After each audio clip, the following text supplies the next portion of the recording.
कभी सोचा है कि हम दिन भर में जो हजारों तस्वीरें ऑनलाइन देखते हैं, वो सिर्फ तस्वीरें नहीं हैं।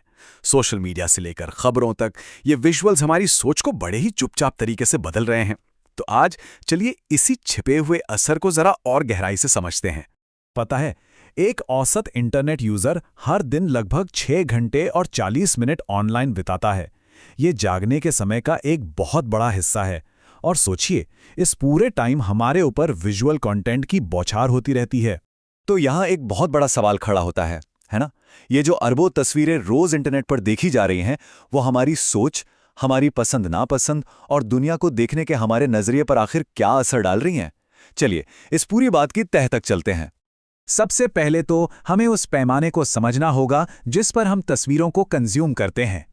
ये एक तरह से एक अदृश्य बाढ़ जैसी है जो हमारी डिजिटल जिंदगी में लगातार बह रही है। जरा इस बात पर गौर कीजिए, हर एक दिन अरबों नई तस्वीरें इंटरनेट की दुनिया में आ जाती हैं। ये विजुअल जानकारी का एक ऐसा समंदर है जो कभी नहीं रुकता, और ये हमारे ऑनलाइन माहौल को लगातार एक शक्ल दे रहा है। अब आती है सबसे दिलचस्प बात, वो ये है कि ये तस्वीरें न्यूट्रल नहीं होती। इनमें अक्सर हमारे समाज के जो छिपे हुए पूर्वाग्रह हैं, जो रूढ़िवादी सोच है, वो शामिल होती है। एक स्टडी की गई जिसमें गूगल, विकिपीडिया और IMDb की तस्वीरों को एनालाइज किया गया, और जो नतीजे सामने आए वो सच में हैरान करने वाले थे। प्लम्बर या CEO जैसे प्रोफेशंस में पुरुषों की तस्वीरें कहीं ज्यादा थीं, जबकि हाउसकीपर या नर्स जैसे कामों में महिलाओं की। ये साफ साफ दिखाता है कि ऑनलाइन दुनिया में जेंडर को लेकर कितना गहरा स्टीरियोटाइप बना हुआ है। इसका एक और जबरदस्त उदाहरण BBC की अमांडा रेगेरी के अनुभव से मिलता है। उन्होंने देखा कि एक स्टॉक इमेज वेबसाइट पर पुरुष डॉक्टरों की तस्वीरें महिला डॉक्टरों से 3 गुना ज्यादा थीं। और मजे की बात यह है कि हकीकत में उस वक्त अमेरिका में महिला डॉक्टर्स ज्यादा थीं। मतलब ये प्रॉब्लम सिर्फ सर्च इंजन तक ही नहीं है। तो सवाल यह है कि इन पक्षपाती तस्वीरों को लगातार देखने से होता क्या है? होता यह है कि हमारे अपने अंदर जो पूर्वाग्रह हैं, जो बायसेस हैं, वो और भी पक्के हो जाते हैं।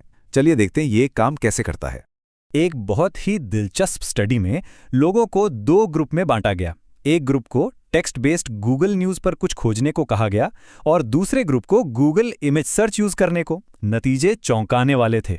जिन लोगों ने सिर्फ तस्वीरें देखीं, उनमें बाद में पूर्वाग्रह का लेवल काफी ज्यादा पाया गया।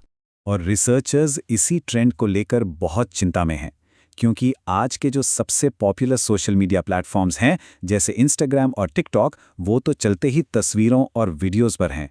इससे ये प्रॉब्लम और भी बड़ी होती जा रही है। और अब इस पूरी कहानी में एक नया प्लेयर आ गया है, आर्टिफिशियल इंटेलिजेंस, यानी AI। और AI सिर्फ इन पूर्वाग्रहों को दोहरा नहीं रहा, बल्कि उन्हें कई गुना बढ़ा रहा है। ये ना एक दुष्चक्र की तरह काम करता है। देखिए, सबसे पहले AI इंटरनेट पर पहले से मौजूद पक्षपाती तस्वीरों से सीखता है। फिर वो उसी तरह की और तस्वीरें बनाने लगता है। हम उन तस्वीरों को देखते हैं, हमारे दिमाग में बैठे स्टीरियोटाइप और भी पक्के हो जाते हैं, और फिर हम खुद वैसा ही कंटेंट बनाने लगते हैं। और ये कंटेंट वापस AI की ट्रेनिंग का हिस्सा बन जाता है। ये एक ऐसा चक्कर है जिसे तोड़ना बहुत बहुत मुश्किल है। इसका एक ठोस सबूत एक एक्सपेरिमेंट में देखने को मिला।